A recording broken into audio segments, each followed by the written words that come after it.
गीता जी, हाँ जी, जय श्री राधे। सादर प्रणाम गुरुदेव।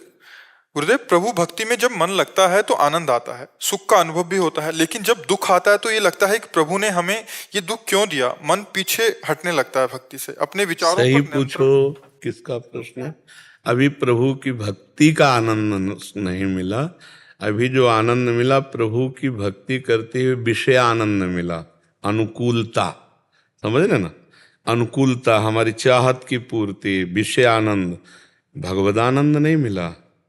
जिस दिन भक्ति करते हुए भगवदानंद मिलेगा तो भारी से भारी प्रतिकूलता में भी कृपा का दर्शन होगा। प्रश्न नहीं उठेगा क्यों हमको कष्ट दिया गया। ये वो उपासक बोल रहा है जो ना शुद्ध शरणागत है और ना निरंतर भजन होता है और ना भी उसे भगवदानंद का अनुभव हुआ है। चाहे वो स्त्री हो चाहे वो पुरुष हो, अभी वो विषयानंद का स्वाद ले रहा है, छोटी मोटी भक्ति कर रहा है, अनुकूलता को भगवान की कृपा मानता है, प्रतिकूलता में भगवान से अश्रद्धा या प्रश्नवाचक चिन्ह खड़ा कर देता है। ये अभी कमजोरी भक्ति की है, क्योंकि अनुकूलता और प्रतिकूलता इंद्रिय और शरीर मन को लेकर है। आप देखिए प्रतिकूलता किसको आती है, एक एक चीज को आप समझ जाइए। जैसे आप स्त्री शरीर में हैं तो आपका पति, आपका पुत्र, आपका घर, आपकी संपत्ति, ये प्रभु की दी हुई है। मानते हैं आप? आपका भी शरीर प्रभु का दिया हुआ है। और ये भी मानते हैं कि वो नियत समय के लिए है। मानो अगर पति या पुत्र या परिवार का किसी सदस्य का शरीर का एक नियत समय है, आप भक्ति करो या ना करो वो चला जाएगा। समझ रहे? आपका शरीर एक नियत समय के लिए, आप भक्ति करो या ना करो चला जाएगा। अगर आप भगवान के भक्त हैं तो इस विधान को जानते हैं कि इसका नाम मृत्यु लोक है, यहाँ सब मरेंगे और अपने समय के अनुसार मरेंगे, तो आपको दुख नहीं होना, क्योंकि भगवान की वस्तु है वो, भगवान का जन है वो भगवत स्वरूप है। जितने मिनट, जितने घंटे, जितने दिन के लिए आया उतने दिन टिकेगा, फिर चला जाएगा। अगर आप समझें कि पुत्र के वियोग में या परिवार के वियोग में भक्त को दुख होता है, ऐसा नहीं। देखिए नरसिंह मेहता जी का पुत्र पधारता है, आप पढ़ के देख लीजिए, करताल लेकर नाचते हैं। श्रीवास जी के आंगन में चैतन्य महाप्रभु नृत्य करते हुए कीर्तन कर रहे हैं, उनका पुत्र पधारता है, वो और उछल उछल कर नाचते हैं कि जीव की सदगति हो गई। जहाँ भगवान नाम कीर्तन जाना तो था ही, लेकिन ऐसे समय में गया कि महाप्रभु चैतन्य देव नाम कीर्तन कर रहे हैं और जीव जा रहा है भगवान के धाम, तो वो आनंदित हो रहे हैं, रो नहीं रहे हैं। लेकिन हमारी दशा बदल जाएगी, भगवान से श्रद्धा ही हट जाएगी। नहीं हट जाएगी, मतलब हम लोग फल भक्ति का मायाकृत अनुकूलता चाहते हैं। तो अगर शुद्ध भक्ति के मार्ग में चलना तो पहले ये समझना होगा कि हमारा शरीर और हमारे संबंधियों का शरीर एक दिन छूटेगा, और वो नियत समय के लिए, वो समय का अपने को तो पता नहीं है कि 10 वर्ष रहेगा कि 10 सेकंड नहीं रहेगा, कोई भरोसा नहीं है। अब हमारे पास भोग सामग्री बची, तो जिस समय जिस भोग सामग्री को हमें भोगने को है तो अनचाहे भी भोगना पड़ेगा। जैसे नहीं चाहते पर दुख भोगना पड़ता है, ऐसे ना चाहने पर भी सुख भोगना पड़ेगा। तो इन भोगों के लिए हम भगवान की कृपा को क्यों तौलें कि अनुकूलता मिली तो जय जय, प्रतिकूलता मिली तो पता नहीं भगवान नाराज है क्या। इसका मतलब वो भक्त अभी भगवान से नहीं जुड़ा, भोगों से जुड़ा हुआ है। उसकी चित्तवृत्ति सच्चिदानंद में प्रभु से जुड़ी होती तो महलों में राखो चाहे झोपड़ी में वास दो, कभी घी घना, कभी मुट्ठी भर चना, कभी वो भी न बना, पर जय जय श्री राधे ही निकलेगा, कभी आपसे शिकायत नहीं होगी। अभी हम भगवान की प्रेम लक्षणा भक्ति को प्राप्त नहीं है, नहीं शिकायत नहीं निकलती कि भगवान के द्वारा जो विधान किया गया है किसी से कहना नहीं, चुपचाप सहना है, वो मंगल में विधान है। भगवान जैसी परिस्थिति में रखे उसमें राजी होना है। तो ये तो हुआ बाहरी दुख जो आप देख रहे हैं, लेकिन अंतर में वो जो सुख हमें प्रदान करते हैं उसके लिए ना हम पात्र दिखा सकते हैं और ना वो बता सकते हैं।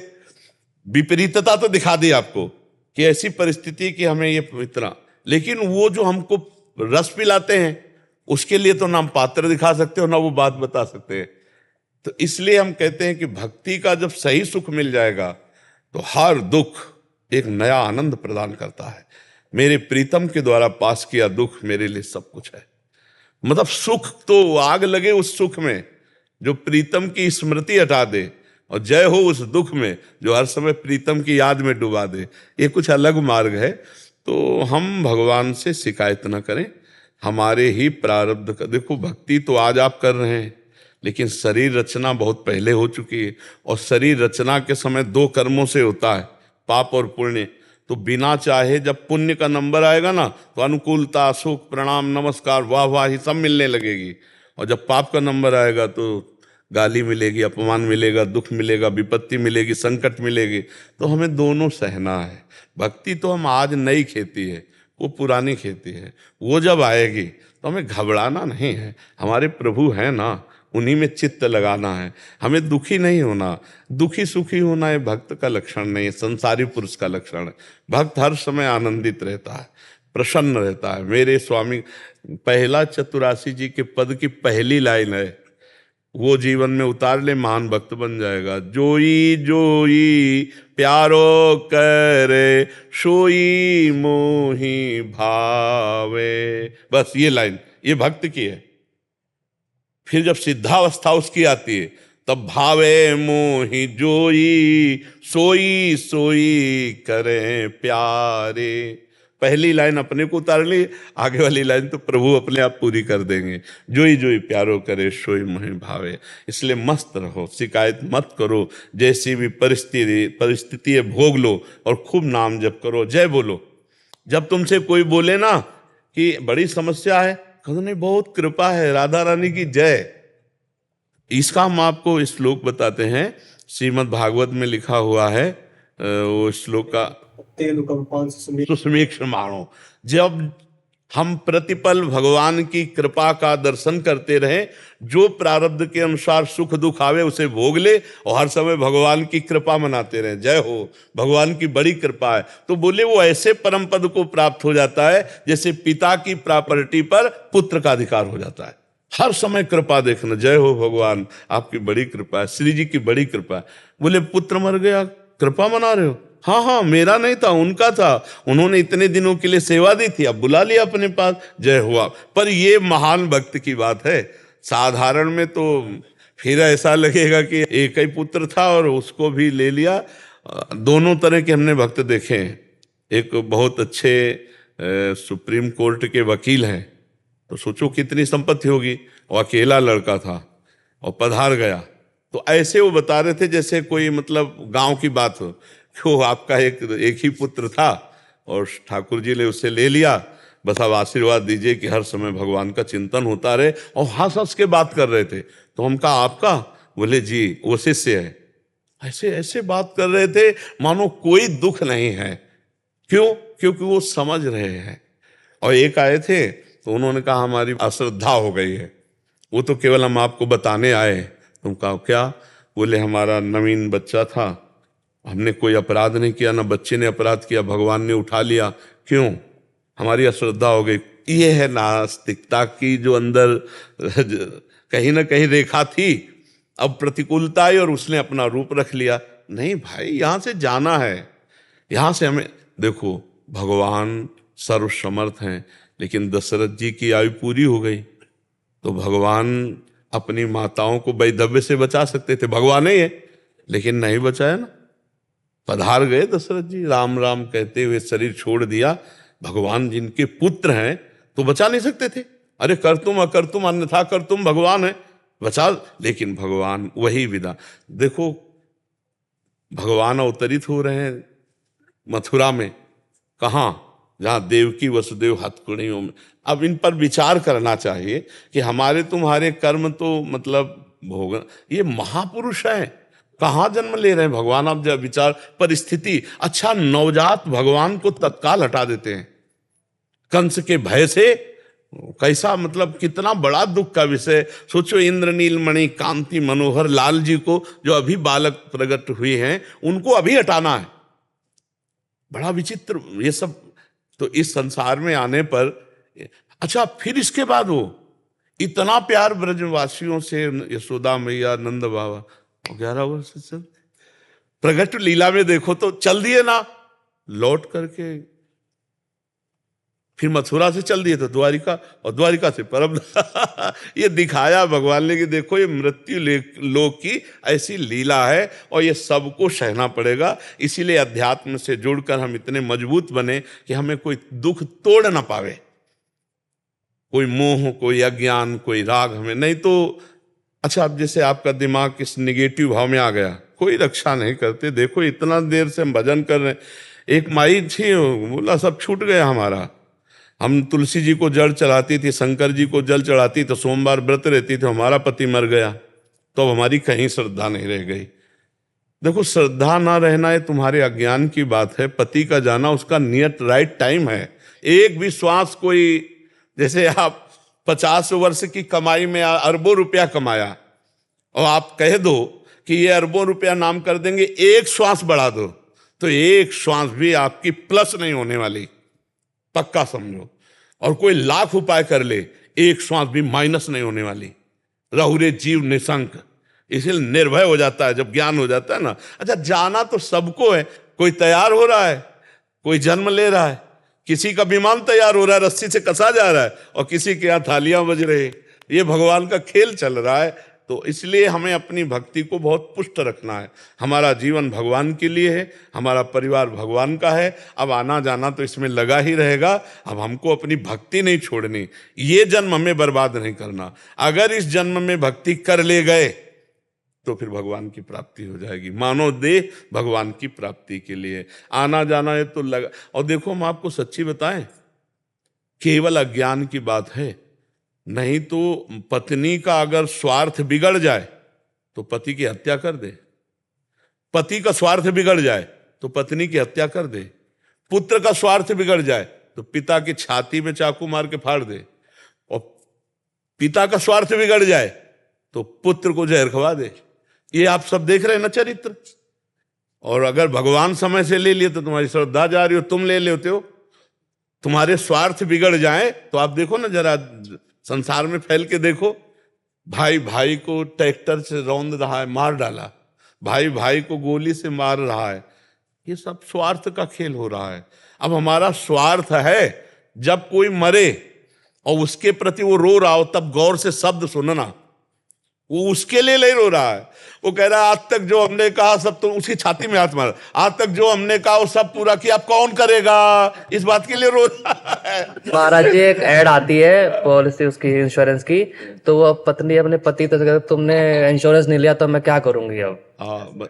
अपने लिए रोता है, कोई किसी के लिए नहीं रोता। सही पूछला, अपने लिए रोता है, अपने स्वार्थ के लिए, अपनी ममता के लिए, अपनी वासना के लिए। तो थोड़ा भक्ति में उठो, थोड़ा ज्ञान में बनो। देखो भक्ति का रंग गुरु गोविंद सिंह के परिवार में देखो, बच्चे दीवाल में चुने जा रहे हैं, ना पिता टस से मस और ना जो चुने जा रहे हैं वो बच्चे टस से मस। और हम भगवान की भक्ति करते हैं और अपनी मौत या किसी भी मौत से अगर बच्चा मर जाता है, परिवार का सदस्य, तो हमारी श्रद्धा खत्म हो जाती है। और वहां वो महापुरुष चुने जा रहे हैं, वो अंतिम तक पूछ रहे हैं और अपने को चुनवा देते हैं, और वो भी टस से मस नहीं होते। महापुरुषों को कितना कष्ट दिया गया। आप पढ़ो गुरुजनों के, जो 10 गुरुजन हैं, उनके चरित्र पढ़ के देखो, भारी से भारी कष्ट सहते हैं लेकिन धर्म से विचलित। हम कैसे भक्त हैं, छोटी छोटी बात में हमें भगवान से श्रद्धा हट जाती है। तो हमने समझा क्या अपनी भक्ति को, अभी खिलवाड़ समझा, अभी भक्ति का रंग नहीं आया है।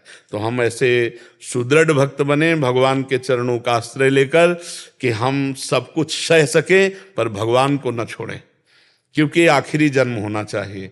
अब और ऐसा कलिकाल बढ़ेगा कि भजन साधन या सही मार्ग मिलना बड़ा कठिन, पाखंड ही पाखंड का बोलबाला, धर्म शास्त्र के विरुद्ध आचरण, और वही उपदेष्टा वही सब बहुत। तो पढ़ लिख के विद्या थोड़ी है, तो अनुभव गम में भजें जय संता। जो आप पढ़े हो उसी को अपना साक्षात्कार करो पहले। तो ये परमार्थ नहीं है। परमार्थ एक है अपने मन और इंद्रियों को मारकर भगवान में चित्त को जोड़ना, और यही सिखाना। अध्यात्म तो यहां से प्रकट होता है जब हम नाम जप करते हैं, जितेंद्रियता, धर्म से चलते हैं, अनुष्ठान मंत्रों का करते, जीवन भजन में लगाते, तब हमें शास्त्रों का अर्थ समझ में आता है। शास्त्र ऐसे समझ में नहीं आते, शब्दार्थ, भावार्थ और रहस्यार्थ अलग अलग है। शास्त्रों में जो गुप्त वस्तु रखी गई है वो ऐसे घुमा के रखी गई है कि दक्षिण की तरफ जाना है, लेकिन 10 कदम बाद उसे उत्तर की तरफ मुड़ जाना है, और वस्तु रखी पश्चिम में। अब वो कैसे जानेगा? वो तो केवल दक्षिण पड़ रहा है, वो आगे की बात वही जानेगा। इसीलिए कहा गया कि महापुरुषों का संग करे, क्योंकि वो अनुभव किए हैं।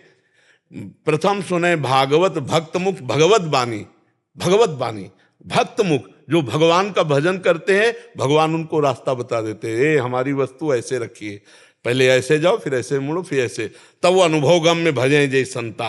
वो अनुभव गम में संत जब बताते हैं तो हमारे ऊपर उसका प्रभाव पड़ता है। तो धीरे धीरे इतना भजन कर लो कि अगला जन्म ना मिले, नहीं तो कलिकाल में ऐसा समय आता जाएगा कि सत्य मार्ग का अवलंबन लेने वाले बहुत कम होंगे। होंगे तो जरूर, भगवान की सृष्टि है, पर बहुत कम होंगे। इसीलिए नाम जप करो। ये सब नौटंकी नाटक में कुछ नहीं है। अपने आप जो दुख सुख आ रहा है उसको भोगो, और भगवान मिटा सकते हैं, ये हम बात आपसे कहते हैं। सर्वसमर्थ भगवान मिटा सकते हैं। सुषेण वैद्य को बुलाया भगवान ने। हम तो यही कहते हैं कि भगवान किसी छूछा वाले को बुलाते, बहुत ब्रह्म ऋषि थे, लेकिन लंका से सुषेण वैद्य को, योग्य वैद्य को बुलाया और उनसे पूछा, तो उन्होंने नाड़ी देखी और कहा कि अगर सुबह तक इनको औषधि मिल जाएगी, संजीवनी बूटी, तो ये जीवित रहेंगे, सुबह के बाद इनको कोई जीवित नहीं रह सकता। भगवान विकल थे, और हनुमान जी महाराज संजीवनी बूटी ना मिलने पर पूरा पहाड़ उखाड़ के लाए, और जब संजीवनी बूटी घोट के पिलाई तो लक्ष्मण जी जीवित हो गए। इससे भगवान इस चरित्र में दर्शाते हैं कि हमको सुयोग्य वैद्य का आश्रय लेना चाहिए, झाड़ फूंक का नहीं। सुयोग्य वैद्य हमें औषधि देगा, डॉक्टर औषधि देगा, उससे रोग निवारण हो सकेगा। खूब नाम जप करो, भगवान से प्रार्थना करो, वो तुम्हें दुख सहने की सामर्थ्य दे। दुख मिटाने के लिए हम तो नहीं प्रार्थना करते, हम ये कहते हैं कि हमको दुख सहने की सामर्थ्य दो। प्रभु, आपके द्वारा जो मेरे कर्म के अनुसार किया गया विधान है उसको मैं सह जाऊं, आपको भूलूं नहीं, आपको प्यार करूं और आपके प्यार में मस्त रहूं, यही भक्ति का स्वरूप है।